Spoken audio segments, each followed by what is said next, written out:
오늘 주시는 하나님의 말씀을 듣도록 하겠습니다. 시편 68편 5절 6절 그리고 누가복음의 본문입니다. 제가 읽겠습니다. 그의 거룩한 처소에 계신 하나님은 고아의 아버지시며 과부의 재판장이시라. 하나님이 고독한 자들은 가족과 함께 살게 하시며 갇힌 자들은 이끌어내사 형통하게 하시느니라. 오직 거역하는 자들의 거처는 메마른 땅이로다. 예수께서 대답하여 이르시되 어떤 사람이 예루살렘에서 여리고로 내려가다가 강도를 만나매 강도들이 그 옷을 벗기고 때려 거의 죽은 것을 버리고 갔더라. 마침 한 제사장이 그 길로 내려가다가 그를 보고 피하여 지나가고 또 이와 같이 한 레위인도 그곳에 이르러 그를 보고 피하여 지나가되 어떤 사마리아 사람은 여행하는 중 거기 이르러 그를 보고 불쌍히 여겨 가까이 가서 기름과 포도주를 그 상처에 붓고 싸매고 자기 짐승에 태워 주막으로 데리고 가서 돌보아 주니라.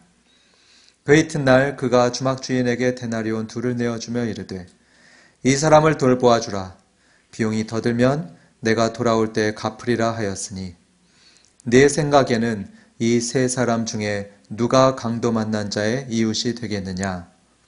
이르되 자비를 베푼 자니이다. 예수께서 이르시되 가서 너도 이와 같이 하라 하시니라. 아멘. 오늘은 간증부터 듣도록 하겠습니다. 오늘 간증해 주실 분은 존 마이클 베커라는 선교사님으로서 이분은 지금 보육원에서 퇴소한 학생들 중에 그 대학교에 입학한 사람들을 이제 등록금도 대주고 멘토링도 제공해주는 참나무 프로젝트를 책임 맡은 선교사님이십니다. 우리 선교사님 이제 나오실 때 여러분 우리 샘물 박수, 아주 뜨거운 샘물 박수를 한번 보내드리도록 하겠습니다. 감사합니다.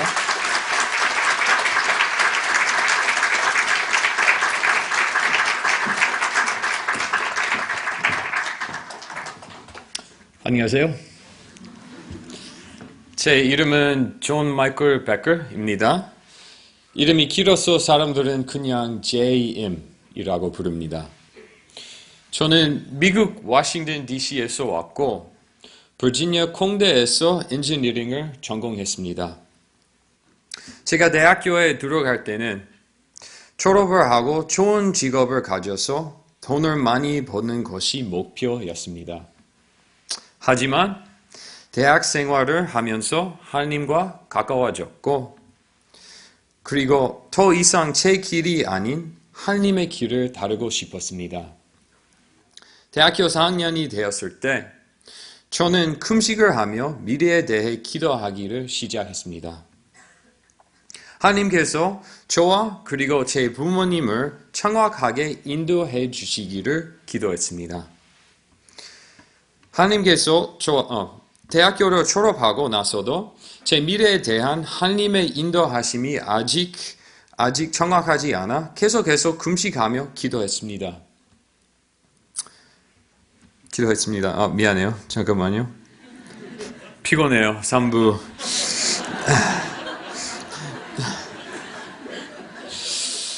할 수 있겠어요. 대학교를 졸업하고 나서도 제 미래에 대한 하나님의 인도하심이 아직 정확하지 않아 계속 금식하며 기도했습니다. 그리고 하나님이 말씀하시기를 기다리면서 공사일을 했습니다. 그러다 어느 날 제 아버지께 하나님께서 제가 한국의 한 보육원에서 살면서 아이들에게 영어를 가르치는 꿈을 주셨습니다. 처음에는 이상한 꿈, 개꿈이라고 넘어갔지만 아버지께서는 계속 비슷한 꿈을 꾸셨습니다. 그래서 제가 아버지 꿈에 나온 보육원에 연락을 했고 한참 뒤에 답이 왔습니다. 한국에 나와서 보육원에 살면서 아이들에게 영어를 가르쳐 달라고 했습니다. 그래서 저는 2005년 12월에 한국에 나와서 보육원에서 생활하게 되었습니다. 그리고 보육원에서 3년 동안 선교회와 보육원 출신 대학생들을 위한 멘토링 장학금 프로그램 참나무 프로젝트를 만들었습니다. 저는 지금도 같은 보육원에서 13년째 아이들을 섬기하면서 선교회를 운영하고 있습니다. 제가 오늘 나누고 싶은 이야기는 이 보육원에 대한 아이들에 대한 이야기입니다. 서울에는 현재 23개의 보육원이 있습니다. 대부분의 보육원은 60에서 80명 정도의 남녀 아이들이 아기부터 고등학생까지 다 같이 생활합니다. 가장 큰 보육원은 가톨릭 보육원으로 500명 정도의 애들이 살고 있습니다. 한국 전쟁 이후에 고아들이 많이 생겼고 그래서 그때 고아원도 많이 생겼습니다. 하지만 지금은 전쟁 고아들보다 학대나 유기로 많은 아이들이 보육원에서 자랍니다. 지난 13년간 보육원 아이들을 섬기면서 많은 아이들을 만났고 또한 또 너무 많은 슬픈 이야기들을 들었습니다. 태연이라는 아이는 유치원대 3명의 동생들과 함께 보육원에 왔습니다. 동생들이 모두 아가방에서 살게 되었고 태연이는 어린 여자아이들 방에서 살게 되었습니다. 하루는 같이 식당에서 밥을 먹는데 태연이가 밥을 아주 조금만 먹는 것을 보았습니다. 그리고는 자신의 음식을 가지고 동생들을 주러 아가방에 갔습니다. 오랫동안 보육원 선생님들이 그렇게 하지 않아도 된다고 계속 가르쳐줘야 했습니다. 이 7살짜리 아이가 부모님이 없어서 대신 동생들을 위해 어른처럼 행동하는 것이 마음이 아팠습니다. 또 다른 아이는 유치원 때 부모님이 이혼을 하면서 아이 앞에서 서로 아이를 데려가라고 싸웠다가 부모님이 둘 다 아이를 그냥 집에 버리고 갔습니다. 며칠 후에 이웃 사람이 아이를 찾아 보육원에 데려다 주었습니다. 이 아이는 부모님에 대해 생각할 때마다 왜 나를 버렸을까? 라고 슬퍼하고 마음에 큰 상처를 가지고 살고 있습니다. 또 다른 여자아이는 아버지의 사진을 볼 때마다 마구 울었습니다. 무서워서 마구 울었습니다. 아버지로부터 학대를 너무 많이 받아서 다시는 보기 싫어했습니다. 이 여자아이를 보면서 제가 이 아이가 어떻게 하나님은 좋은 아버지라는 말을 이해할 수 있겠냐고 생각했습니다. 가슴 아픈 이야기들이 많습니다. 이 아이들은 정말 소중한 아이들인데 사랑을 받지 못해서 마음이 많이 망가졌습니다. 이 아이들은 가족의 사랑이 필요합니다. 이 아이들은 자신들이 얼마나 특별하고 귀중한지 알아야 합니다. 제가 보육원에 살면서 고등학교 졸업을 하고 보육원을 나가서 혼자 생활해야 하는 아이들이 얼마나 힘들게 사는지 알게 되었습니다. 보육원에서 살 때는 아이들이 혼자 있는 시간이 별로 없었고 음식이나 옷도 다 챙겨줬습니다. 그리고 일하는 사회복지사분들이 아이들을 돌보았습니다. 하지만 아이들이 고등학교를 졸업하자마자 성인으로 보기 때문에 보육원에서 바로 나가야 합니다. 이것을 퇴소라고 합니다. 경기도는 보육원에서 살다 고등학교를 졸업하고 퇴소하는 아이들에게 300만 원 정착금을 주지만 그것뿐입니다. 300만 원으로는 살 곳을 구하기 부족하고 대학교 등록비 1년 어치를 내기도 부족합니다. 보통 보육원에서 퇴소한 학생들이 지낼 수 있는 곳과 직업을 가질 수 있도록 도와주지만 현재 보육원에 있는 아이들도 돌봐야 하기 때문에 그 이상의 도움을 주기는 힘듭니다. 제가 보육원에 살면서 퇴소한 학생들이 힘든 이야기를 많이 듣게 되었습니다. 어떤 보육원에서 살다가 졸업한 남학생은 퇴소한 지 몇 달이 안 돼서 자살을 했습니다. 다른 남학생은 심각한 우울증에 걸렸습니다. 그리고 매년 지날수록 이렇게 슬픈 이야기들은 더 많아졌습니다. 한 번은 설날 때 퇴소한 학생들과 함께 만났습니다. 그리고 한 학생에게 잘 지냈냐고 물었습니다. 그 여학생이 울기 시작했습니다.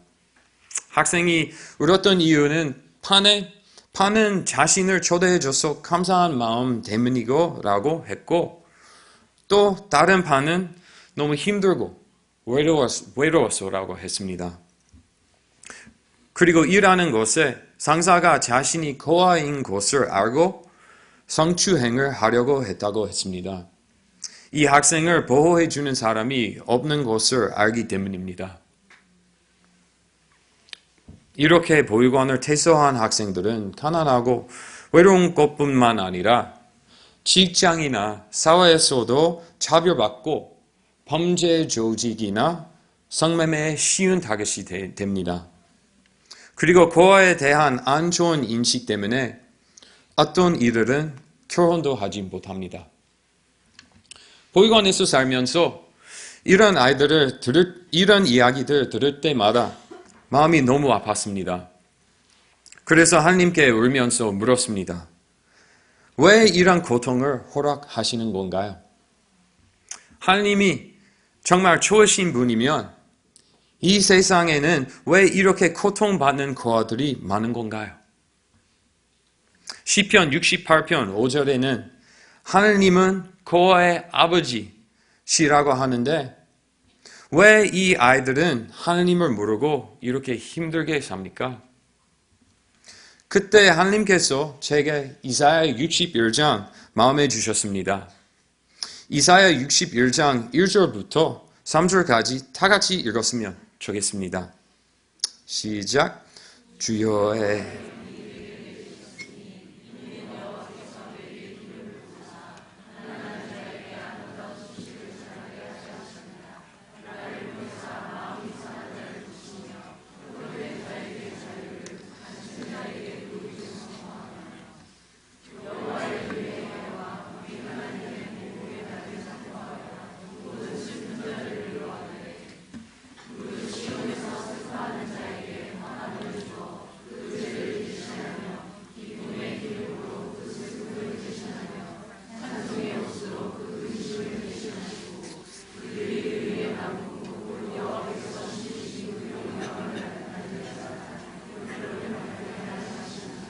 아멘.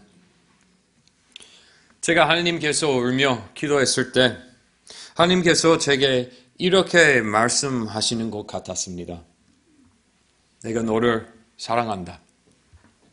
그리고 내가 이 아이들을 사랑한다. 그래서 내 사랑하는 아들 예수를 너에게 보냈다. 그리고 내 성령을 주었다.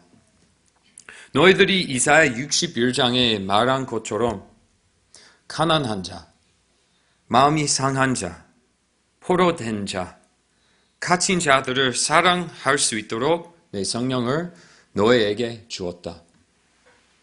이렇게 하나님께서 말씀하셨습니다. 하나님은 아픈 자들을 버리지 않으셨습니다. 하나님은 여기 계십니다. 성령님은 우리 하나하나의 마음속에 살아 계십니다. 이 세상에 고통받는 사람들이 많이 이유는 교회가 움직이지 않아서입니다. 하나님의 사람들이 움직일 때 이 세상은 하나님을 보게 됩니다. 세상은 하나님의 사랑을 느끼게 됩니다. 그리고 고통은 줄어들 것입니다. 저는 이렇게 힘들게 살아가는 태소생들을 볼 때마다 희망을 잃었고 화도 났습니다. 다른 누군가가 이들을 위해 무엇인가를 해야 된다고 생각했습니다. 한국의 교회가 이들을 위해 책임져야 된다고 생각했습니다. 하지만 하나님께서 저와 제 스태프에게 말씀하셨습니다. 만약 이 아이들을 보는 우리의 마음이 아프다면 우리가 그 무언가를 하라고 하셨습니다. 우리는 하나님의 손과 발입니다. 하나님은 공급자이십니다. 그래서 2012년에 저희는 장학금 프로그램을 시작하기 위해 2,600만 원을 모았습니다. 그리고 학생들이 돈만 필요한 것이 아니라 이들을 위해 해주고 믿어줄 수 있는 사람이 필요하다고 생각했습니다. 그래서 장학금과 함께 멘토링을 시작했습니다. 멘토는 일주일에 한 번 학생에게 전화해서 어떻게 생활하는지 이야기하고 그들과 관계 쌓아갑니다. 그리고 한 달에 한 번씩 학생과 만나서 맛있는 음식 사주고 서로를 알아갑니다. 멘토는 학생들에게 가족이 되어주며 학생이 졸업할 때까지 함께 하기를 약속합니다. 2013년에 참나무 프로젝트 4명의 학생들과 저희 스태프들이 멘토링하는 것으로 시작했습니다. 그때 찍은 사진입니다. 매년 학생들이 늘어났습니다. 이 사진은 지난 여름 정기 모임으로 MT 갔을 때 찍은 사진입니다. 현재 23명의 학생들이 참나무 프로젝트에 참여하고 있고 학생 모두 졸업할 때까지 함께 할 멘토가 각각 있습니다. 벌써 9명 학생들이 이 프로그램을 통해 졸업하였고 이제 2월에도 더 많은 학생들이 졸업을 할 예정입니다. 하나님은 신실하십니다. 제가 민지라는 아이를 처음 만났을 때 민지는 11살이었습니다. 이 아이는 작년에 참나무 프로젝트를 통해서 대학교를 졸업했습니다. 그리고 아주 잘 지내고 있습니다. 민지의 후원자가 민지를 얼마 전에 만나고 놀러와 했어요. 민지가 너무 성숙하고 밝다고 했어요. 아마 말해주지 않았다면 이 학생이 보육원이 아닌 건강한 가정에서 자란 아이라고 생각했을 거라고 했습니다. 민지가 아주 어렸을 때 저는 이 아이에게 큰 가능성이 있다는 걸 알았습니다. 그리고 대학 생활을 하는 동안 하나님에 대한 믿음도 많이 자랐습니다. 민지의 멘토의 도움도 컸습니다. 그리고 저희들의 기도가 이 학생에게 영향을 주고 있는 것 또한 보았습니다. 민지는 사회복지학과를 졸업하고 현재 보육원에서 일하고 있습니다. 민지는 하나님의 마음을 경험하였고 또한 받은 것을 돌려주고 싶어 합니다. 만약 보육원 아이들이나 퇴소한 학생들 위해 섬기고 싶은 분들 위해 아이들을 섬기는데 필요한 3가지 중요한 점들을 나누고 싶습니다. 첫 번째는 헌신입니다. 헌신입니다. 보육원에서 자란 아이들은 자신들이 삶에 헌신할 수 있는 사람이 필요합니다. 부모마저 그들을 키우지 않았기 때문에 이미 거절의 상처를 가지고 있습니다. 보육원에서 일하는 사회복지사 분들은 자주 바뀝니다. 봉사자들은 자주 오고 갑니다. 보육원에서 자란 아이들 중에 자신을 아기 때부터 안 사람은 별로 없습니다. 너무 많은 사람들이 오고 가고 꾸준한 가족이 없기 때문에 아이들이 마음을 여는데 힘들어합니다. 그들의 믿음을 얻어야 합니다. 그들을 계속해서 사랑해야 합니다. 그들의 삶에 헌신하며 꾸준히 함께 해줄 수 있어야 합니다. 참나무 프로젝트는 학생이 멘토에게 마음을 여는데 1년 혹은 2년 걸립니다. 학생이 안전하다고 느껴야 합니다. 이것은 인내심을 필요로 합니다. 누군가가 자신을 억지로 믿게 할 수 없습니다. 여러분은 기도하며 신실한 사랑을 보여줘야 합니다. 두 번째는 희망을 가져야 합니다. 희망을 가져야 합니다. 희망 없이 헌신하는 것은 어렵습니다. 그리고 여러분의 희망은 학생이 어떻게 하는지에 다를 수 없습니다. 우리는 모두 죄를 짓습니다. 그 누구도 완벽하지 않습니다.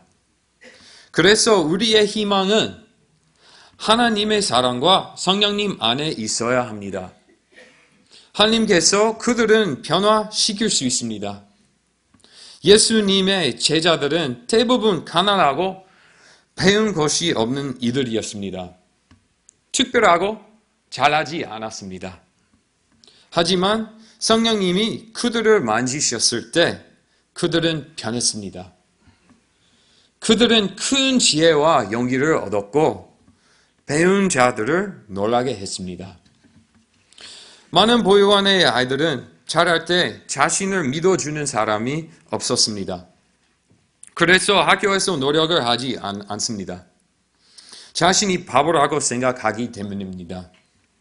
대부분의 아이들은 어릴 때 학원에 가지 못해 학교에서 뒤처집니다.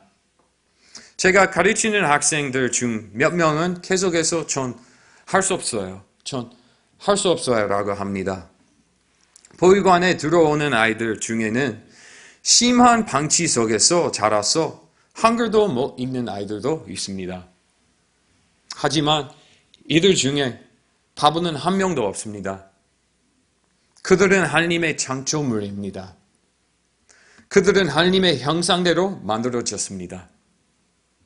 제가 3월에 영어를 가르치기 시작한 5학년 아이는 알파벳을 몰랐습니다. 제가 A, B, C를 가르쳐야 했습니다. 저랑 수업을 하면서 어려우면 학생은 그냥 울었습니다. 그리고 울면서 학생은 학교에서 영어 수업 시간마다 자신이 너무 바보같이 느껴진다고 말했습니다. 학생은 절망에 빠져 있었습니다. 저는 학생을 위로하며 그동안 얼마나 많이 배웠는지 보여줬습니다. 학생에게 똑똑하다고 말해주며 할 수 있다고 계속 말해줬습니다. 그리고 저는 학생을 믿으며 계속해서 가르쳤습니다. 이제는 수업을 시작한 지 8개월이 되었고 벌써 학교 수업을 따라잡았습니다. 그녀는 이제 영어를 읽을 수 있고 많은 단어를 외웠습니다. 저는 너무나도 자랑스럽습니다. 몇 년 전 고등학교를 졸업한 한 학생은 심한 우울증에 빠져 자살을 생각하고 있었습니다. 학생은 저에게 전화를 걸어 도움을 요청했습니다. 학생은 고등학교를 졸업하고 편의점과 호프집에서 아르바이트를 하면서 모아둔 돈도 하나도 없었고 건강도 안 좋았습니다. 저는 학생을 만나서 복음을 전했고 그 후 학생은 교회를 다니면서 하나님을 알아가기 시작했습니다. 그리고 제가 제 기독교인 친구의 식당에 소개시켜 주었습니다. 1년이 지난 지금의 학생은 정말 많이 바뀌었습니다. 하나님의 사랑 안에서 크면서 건강하고 밝은 사람이 되었습니다. 그리고 그 식당의 매니저까지 되었습니다. 할렐루야. 보육원 아이들을 섬기는데 중요한 것 세 번째는 입양의 영입니다. 입양의 영입니다. 하나님의 자녀 중에 예수님을 제외한 모든 사람들은 입양되었습니다. 우리는 모두 하나님의 입양된 자녀입니다. 하나님께서 우리를 부르실 때 우리는 완벽하지 않았습니다. 우리는 모두 죄인이었습니다. 우리는 하나님의 사랑을 받을 자격이 없습니다. 하지만 하나님은 그런 우리를 사랑하셨습니다. 하나님은 우리의 모습 그대로 사랑하십니다. 하나님은 차별하지 않으십니다. 하나님의 사랑은 변하지 않습니다. 하나님의 사랑은 영원합니다. 아이들을 섬기는 것은 쉽지 않습니다. 낙심하거나 포기할 때도 있습니다. 포기하고 싶을 때도 있습니다. 그럴 때마다 저는 혼자서 조용한 곳으로 가서 기도합니다. 하나님, 제가 아이들을 하나님의 눈으로 볼 수 있도록 도와주세요. 하나님의 사랑으로 사랑할 수 있도록 도와주세요. 아버지, 제게 은혜를 주세요라고 기도합니다. 솔직히 말씀드리면 한국에 오기 전에는 아이들을 그리 좋아하지 않았습니다.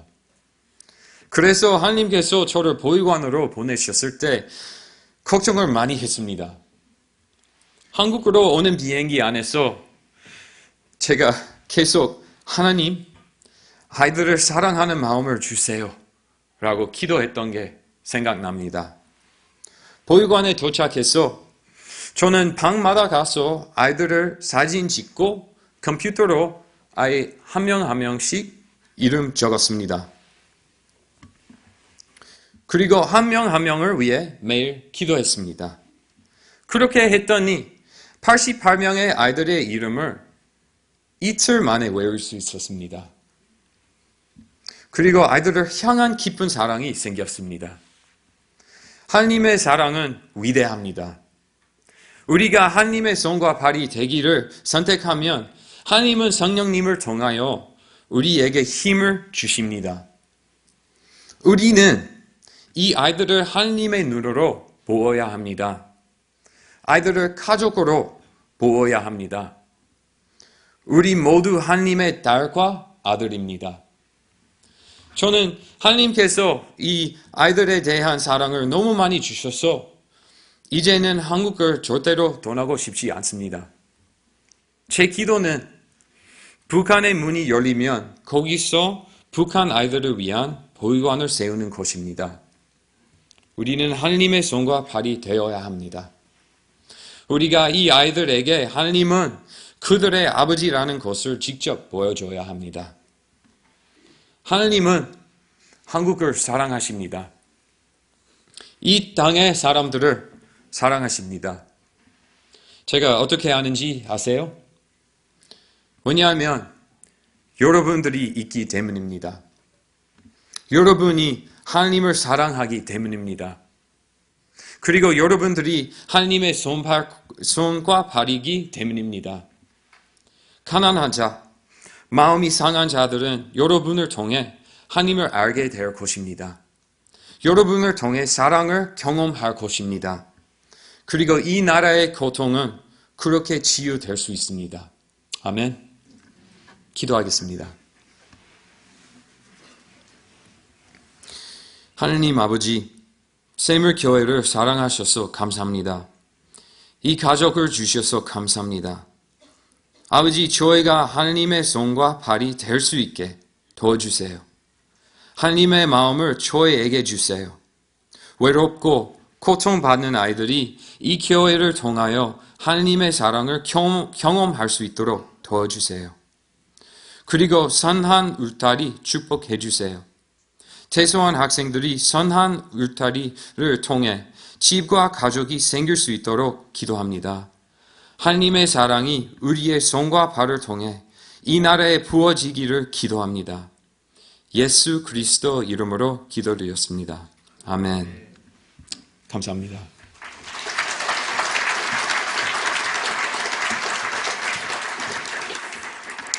간증 감사합니다. 오늘 주시는 이야기를 한번 함께 상고해 보겠습니다.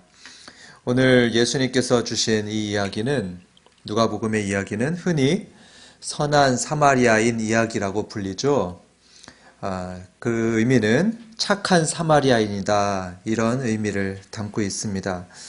그런데 예수님 당시 이 사마리아인들에 대한 기록을 보면 그 역사적인 기록에는 사마리아인들이 그렇게 선하거나 또 착한 사람들이 아니었습니다. 아니, 반대로 그들은 대체로 나쁜 사람들이었습니다. 왜 나쁜 사람들이었냐? 이 기록에 의하면 그들은 공경에 빠진 사람을 보면 그들을 도와주기는커녕 그들을 이용했다고 합니다. 그래서 자기의 이익을 누렸다고 합니다. 참 나쁜 사람들이죠. 그런데 오늘 이야기에서는 마치 개천에서 용이 나듯 선한 사마리아인이 등장합니다. 어째서 이 사마리아인은 선하다는 평가를 받았을까 궁금합니다. 이 이유를 한번 간단하게 살펴보고자 합니다. 예수님의 이야기입니다. 어느 날 한 사람이 여행을 가다가 그만 강도를 만나는 일이 있었습니다. 이 강도들은 이 여행객에게서 돈을 뺏고 옷을 벗기고 그리고 엄청나게 때렸다 합니다. 얼마나 때렸던지 그 여행객은 그만 길거리에서 죽어가게 되었습니다. 다행히 마침 한 제사장이 바로 그 길을 지나갑니다. 제사장이니까 이 불쌍한 사람을 도와줬겠죠? 그랬으면 좋았을 텐데 이 제사장은 그러지 않았습니다. 그는 이 쓰러진 사람을 흘끗 쳐다보더니 싹 피해서 지나갑니다. 이 광경을 두고 예수님은 이렇게 묘사합니다. 그를 보고 피하여 지나가고, 보고 피하여 지나가고. 여러분, 지금 이 동사들이 있는데 그 사이에 쉼표가 없습니다. 그 행동에 거침이 없다는 얘기죠. 이 제사장은 피 흘리며 죽어가는 사람을 보고도 전혀 망설임이 없이 싹 지나갑니다. 이 제사장이 지나간 뒤에 또 다른 종교인이었던 레위 사람이 등장합니다. 이 레위인은 이 사람을 도와줄까요? 그 사람도 이 쓰러진 여행객을 보았습니다. 그런데 그도 똑같은 반응을 보입니다. 보고 피하여 지나가고. 그도 죽어가는 사람을 외면했던 것입니다. 여러분, 이 두 사람을 이제 들었는데 여러분 머릿속에 드는 생각이 무엇입니까? 제 머리에 드는 생각은 이겁니다. 이 나쁜 놈들. 여러분들은 어떻습니까? 혹시 여러분도 저랑 똑같은 생각이 머리에 들었다면 한번 절 따라서 이 시간에 시원하게 한번 말해보길 원합니다. 따라해볼까요? 이 나쁜 놈들. 예, 아주 세게 이 나쁜 놈들 이렇게 돼야지 예, 뉘앙스가 살아나죠. 그런데 이 이야기는 여기서 끝나지 않습니다. 그 다음으로 오늘의 주인공인 한 사마리아인이 이 길에 등장합니다. 그는 어떻게 했을까요? 이 사람은 달랐습니다.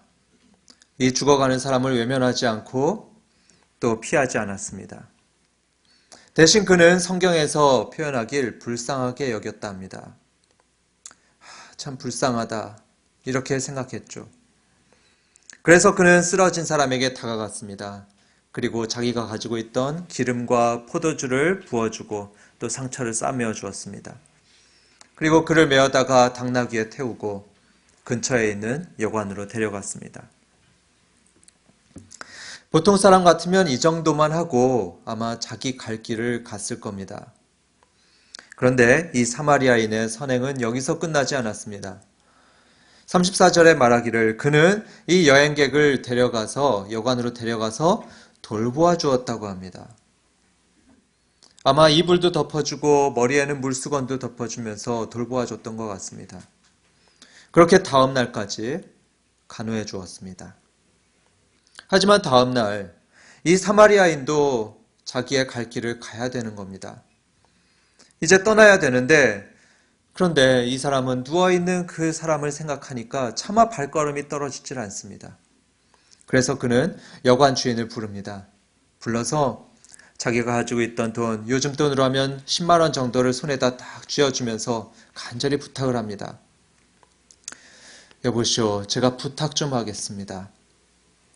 이 돈을 드릴 테니까 저 방에 누워있는 저 사람 좀 잘 돌보아 주십시오.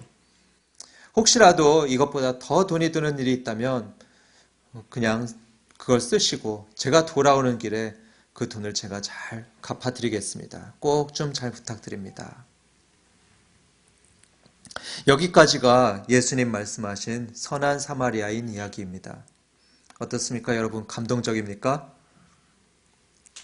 제가 예수님의 감동적인 스토리를 잘 전하지 못한 것 같아요. 여러분, 지금 우리가 살아가고 있는 이 세상엔 이 나그네 같은 강도 만난 사람들이 참 많이 있습니다. 이 강도란 게 사전적인 의미로는 칼을 들고 다른 사람을 해하고 돈 뺏고 이런 게 강도지만요. 넓은 의미에서 보면 이런 것도 강도 같습니다. 어느 날 예고 없이 닥친 질병, 그리고 재난, 이런 것들도 우리들의 인생의 강도 같습니다. 그래서 어느 날 암 같은 병이 불쑥 찾아와서 행복했던 가정이 신음하고 또 고통할 때 그들도 넓은 의미에선 강도를 만난 것입니다. 어떤 사람은 음주운전자에게 들이받쳐서 한순간에 건강을 잃고 돈을 잃고 가족을 잃습니다. 어떤 사람은 태어나서부터도 아버지가 알코올 중독자입니다. 그래서 이 아버지 때문에 자기 인생이 비참하게 여겨지고 죽을 만큼 힘듭니다. 넓은 의미에서 볼 때 강도를 만난 것입니다.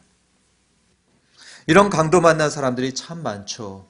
아마 이 중에도 많을 겁니다. 그런데 보육원 퇴소생들, 이분들은 정말로 큰 강도를 만난 사람들입니다. 자기가 선택한 것도 아닌데 태어나 보니까 부모가 없어요. 가족이 없습니다.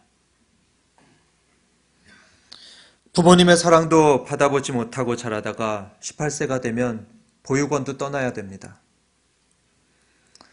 18살이면 우리 애들 같으면 아직도 용돈 달라고 징징대는 그런 나이죠. 그런데 이 친구들은 이때 월세도 안 되는 돈을 가지고서 홀로 사회로 나아갑니다. 편히 잘 수 있는 집도 없고 직장도 없고 가족도 없고 돈도 없고 아무것도 없는 이 친구들은 정말로 강도 만난 사람들입니다. 이들에 대해서 예수님은 우리들에게 물으십니다.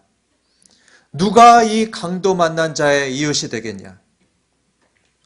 누가 이 보육원 퇴소생들의 이웃이 되겠느냐? 여러분, 누가 이들의 이웃이 되어야 되겠습니까?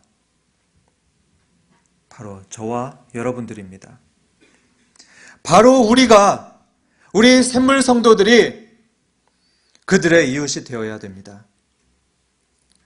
여러분, 이들을 외면하거나 피해서는 안 됩니다.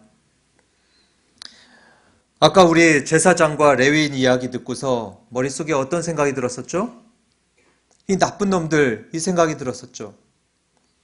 그런데 만약 우리가 이 친구들 얘기를 듣고서도 그들을 외면하고 피하면요, 바로 우리가 그 나쁜 놈들이 되는 겁니다. 예수님은 이 이야기를 다 하시고 37절에서 말씀하십니다. 가서 너도 이와 같이 하라. 사마리아인은 강도 만난 사람을 보았을 때 불쌍한 마음이 들어서 그에게 가까이 다가갔습니다. 그리고 그의 상처를 싸매어주고 또 필요한 돈도 주었는데요. 예수님께서 말씀하십니다. 너도 이와 같이 하라. 그래서 우리 교회 선한 울타리 팀은 이러한 예수님의 명령을 따르려고 아주 노력을 많이 하고 있습니다. 이 퇴소생들을 위해서 아까 들으셨다시피 집도 임대해서 주고 또 그들을 위해서 장도 봐주고 있습니다. 그들이 대학교 가는 것도 도와주고 직장 구하는 것도 도와주고요. 이들의 손을 잡고 기도해주고 또 자기 자녀처럼 돌봐주고 있습니다. 주님의 준엄한 명령을 다시 말씀드리겠습니다. 너도 이와 같이 하라. 요즘에 선한 울타리 팀에 한 가지 큰 고민거리가 있습니다. 그게 뭐냐면 LH공사에서 이 퇴소상들을 위해서 소년소녀 가정 전세 임대 제도라는 것을 마련했는데요. 이 제도가 뭐냐? 여기에 해당하는 사람이 다가구 주택의 원룸을 얻게 되면요. LH공사에서 9천만 원을 지원해주는 제도입니다. 그래서 이 제도를 잘만 이용한다면 우리 선한 울타리 청년들이 자기 집을 마련해서 안정되게 편안하게 지낼 수가 있습니다. 그런데 여기에 문제가 지금 있습니다. 집주인들이 이 제도를 기피합니다. 부동산에서 애써도 집을 구하기가 굉장히 어렵습니다. 그래서 우리 친구들이 지금 2달째 방을 얻지 못하고 있는데 계속 이렇게 되면 이 친구들이 분당을 떠나야 됩니다. 이들이 떠나게 되면 우리는 그들을 만날 수도 없고 멘토링도 지속할 수가 없습니다. 그래서 여러분, 혹시 다가구 주택을 소유하고 계신 분 이 가운데 계시다면 전세 임대를 허락해 주시길 꼭 부탁드립니다. 이렇게 임대해 주셔도 좋고 멘토링도 좋습니다. 그리고 기도해 주시는 것도 좋습니다. 뭐라도 좋으니까 여러분 선한 울타리 사역에 동참해 주시길 바랍니다. 만약에 여러분이 임대 줄 집도 없고 또 시간을 내기도 어렵다면 후원이라도 해 주시길 부탁드립니다. 저도 작지만 동참하겠습니다. 그렇게 할 때 우리 나중에 천국에 가면 예수님께서 우리를 보시고 이렇게 말씀하실 겁니다. 얘야, 네가 바로 내 이야기 속에 등장하는 선한 사마리아인이다. 잘했다. 사랑하는 여러분, 한 사람도 빠짐없이요. 어떤 식으로든 다 동참해 주시기 바랍니다. 그럴 때 우리 샘물교회가 선한 사마리아인들로 가득한 교회가 될 것입니다. 이러한 교회 되기를 주님의 이름으로 축원합니다. 이제 우리 함께 일어나셔서 헌신 찬송하실 때 주님, 제가 이런 좋은 이웃이 되어서 사랑하며 살겠습니다. 이런 마음으로 찬양하겠습니다. 하나님 아버지, 오늘 선한 울타리 사역에 대해서 듣게 하심을 감사드립니다. 참 우리들의 도움이 필요하고 하나님의 사랑과 은혜가 필요한 많은 사람들이 있다는 것을 저희들이 들으며 저희들 속에 불쌍한 마음이 들고 또한 하나님 아버지의 마음을 저희들이 갖게 됩니다. 하나님 도와주셔서 저희들 속에 든 이 마음 그리고 돕고자 하는 이 결심을 주님께서 이루어 주시옵소서. 주님 또한 저희들에게 주신 참 많은 은혜들이 있는데 저희들이 그 은혜를 생각하며 조그마한 물질을 드립니다. 하나님 받아주시고 저희들의 감사의 제목들 하나님 앞에 더욱더 큰 감사가 될 수 있게 하시고 또한 저희들이 10의 1을 구분하여 드리는 모든 것들이 우리 하나님 아버지 앞에 영광을 돌리는 일이 되게 하여 주시옵소서. 우리 주 예수 그리스도의 은혜와 하나님 아버지의 크신 사랑과 성령 하나님의 교통하심이 선한 울타리 팀과 또한 우리 퇴소생들과 또한 그들을 돕기로 작정하는 모든 성도들과 그들의 가정과 직장 위에 영원토록 함께 있을지어다. 아멘.